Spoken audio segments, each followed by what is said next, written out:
श्री स्वामी समर्थ. जय जय स्वामी समर्थ.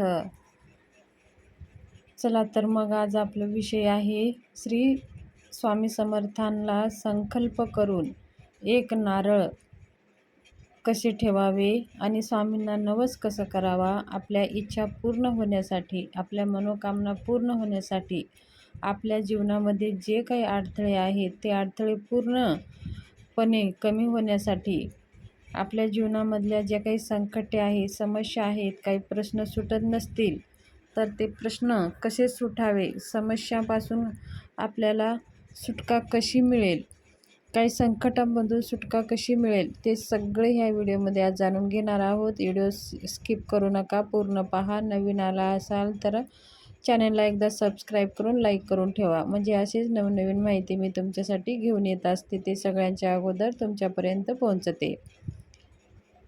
बघा, श्री स्वामी समर्थ महाराज हे ब्रह्मांड नायक, राजाधिराजा, योगीराज, परब्रह्म आहेत. संपूर्ण अवतार स्वामी समर्थांचा आहे.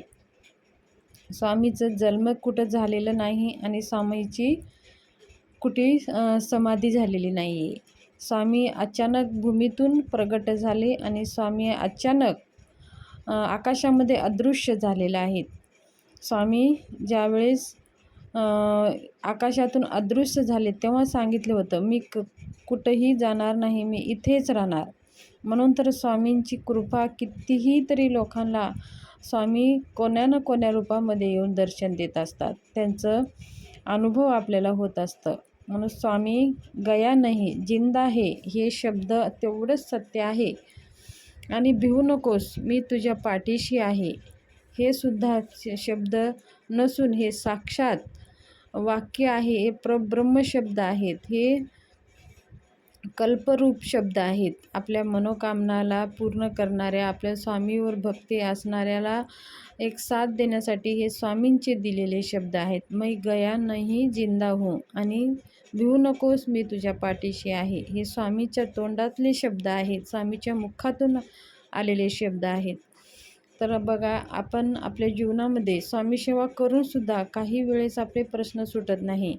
तर आपल्याला काय होतं की आपण स्वामी सेवा करत असतो पण ते योग्यरित्या करत नसाल, तीच आपली सेवा स्वामी महाराजांपर्यंत पोहोचत नसेल, म्हणून आपले काही प्रश्न सुटत नसतील. अशा काही जर समस्या तुम्हाला जाणवत असेल किंवा तुम्हाला नवीन स्वामी सेवा करायची आहे, स्वामी सेवा तुम्ही केला नाही, तुमच्या जीवनात समस्या आहे, भरपूर काही इतर सेवा तुम्ही करून राहिल्या आणि तरीही तुमचे प्रश्न सुटत नसतील, तर तुमच्या मनामध्ये इच्छा असेल स्वामी सेवा करायची, तर मी जसं सांगणार आहे त्या प्रकारे तुम्ही सेवा करून पहा. बघा, तुमचे प्रश्न 3 तासांमध्येच तुम्हाला त्याची अनुभूती यायला सुरुवात होईल. 100% मी विश्वासानं सांगते की तुमच्या सगळ्या इच्छा पूर्ण होतील.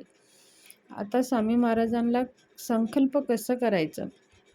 आता तुमच्या काही तुम्ही सेवा करत असाल, दररोज सेवा करत असाल, काही ना काही स्वामी सेवा करत असाल, मंदिरात जात असाल, आरतीला हजर राहत असाल किंवा घरामध्ये स्वामी समर्थांचं मंत्र जप करत असाल, स्वामी समर्थ सारामृतांचं पाठ करत असाल, तर ह्या पण करत असाल, पण तुमची इच्छा पूर्ण होत नसेल, समस्या सुटत नसतील, तर माणसाला काय होतं, सेवा करून सुद्धा काही समस्या सुटत नसतील तर तो माणूस निराश होऊन जातो. तर सेवा कधीही वाया जात नाही, थोडं वेळ लागतं पण ते फलित होतच असते. म्हणून सेवा करत असताना आपल्या समस्या लवकर जरी सुटत नसतील तरी खचून जायचं नसतं, स्वामी सेवा सोडायची नसतं, स्वामी सेवा अखंड करत राहायची असते. स्वामी सेवा करत राहा. मग आता संकल्प महाराजांना कसं करायचं आहे. नारळ आणि खडीसाखर 11 रुपये घ्यायचं आहे. स्वामी महाराजांसमोर बसायचं आहे. तुम्ही हे मंदिरामध्ये बी हीच कृती करायची आहे आणि घरामध्ये पण तीच कृती करायची आहे. तुम्ही घरामध्ये करा किंवा मंदिरात करा, काही हरकत नाही, पण घरापेक्षा मंदिराची जागा जास्त ऊर्जावान असते आणि तिथली जी मंदिरातली म्हणजे केंद्रातली जी जागा आहे ते खूप पॉझिटिव्ह असते. म्हणून तिथले जे काही आपण संकल्प करतो ते लवकर फलित होत असतं. घरामध्ये तेवढे नियम आपण पाळले जात नाहीत, मंदिरामध्ये तेवढे नियम पाळले जातात, म्हणून तिथली जागा ऊर्जावान असते. म्हणून आपण मंदिरात जे संकल्प करतो ते लवकर फलित होत असतं. आणि काही कारणाने जर समजा तुम्हाला जाणं शक्य नसेल तर आपण घरामध्येच करू शकता. आता आपल्याला नारळ घ्यायचा आहे, खडीसाखर घ्यायचं आहे, स्वामीसमोर बसायचं आहे आणि स्वामींना 3 वेळेस मुजरा करायचा आहे. तुमचं नाव सांगायचं आहे आणि गोत्र सांगायचं आहे आणि स्वामी महाराजांना विनंती करायचं आहे. तुमची कोणत्या समस्या आहेत तर त्या समस्या पूर्ण होऊ द्या आणि मला तुमचे श्री स्वामी समर्थ सारामृतांचे 11 पारायण करायचे आहे किंवा 21 किंवा 51 किंवा 108 यथाशक्ती तुम्ही मनात ठरवून घ्या. त्याचं पारायण करायचं आहे आणि तुम्ही 11 करा, 21 करा. संकल्प केलेलं पारायण हे खंड पडता कामा नाही. खूप काही कारणाने अडथळे आले तर खंड पडू शकतं, पण शक्यतो पाडायची कोशिश आपल्याला, खंड पडू नये ह्याची काळजी आपल्याला घ्यायची आहे. आपल्याला श्री स्वामी समर्थ सारामृतांचं पारायण करायचं आहे. 11 माळी जप, तारक मंत्रांचं जप दररोज 11 वेळेस, हे सगळं आपल्याला सांगायचं आहे. स्वामी महाराज, ह्या सेवा मी तुमच्या सेवा करणार आहे, ह्या सेवा तुम्ही माझ्याकडनं करून घ्या आणि मला सद्बुद्धी द्या. आणि काही जे संकटे येतात ज्या सेवा करण्यासाठी, जर घरातले लोक कोणी अडथळे करतात किंवा आपलं मनसुद्धा आपल्याला अडथळा घालतं, आपल्याला आळस येतं, कंटाळा येतं, ह्या सगळ्या गोष्टी आपल्याला जाणवतात. स्वामी सेवा करत असताना ह्या सगळ्या गोष्टी आपल्याला अनुभवतात.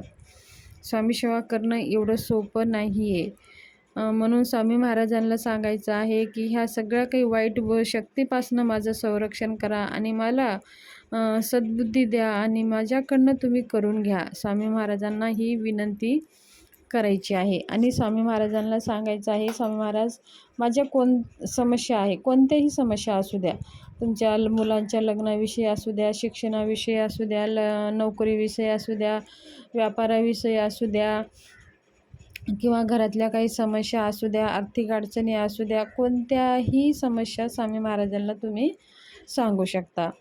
संकल्प करायचे, नारळ हातामध्ये घ्यायचे, स्वामी महाराजांना बोलायचं आहे, मनातला भाव स्वामी महाराजांपर्यंत पोहोचवायचा आहे आणि स्वामी बसायचं आहे. नारळ खडीसाखर स्वामी महाराजांसमोर ठेवून द्यायचं आहे.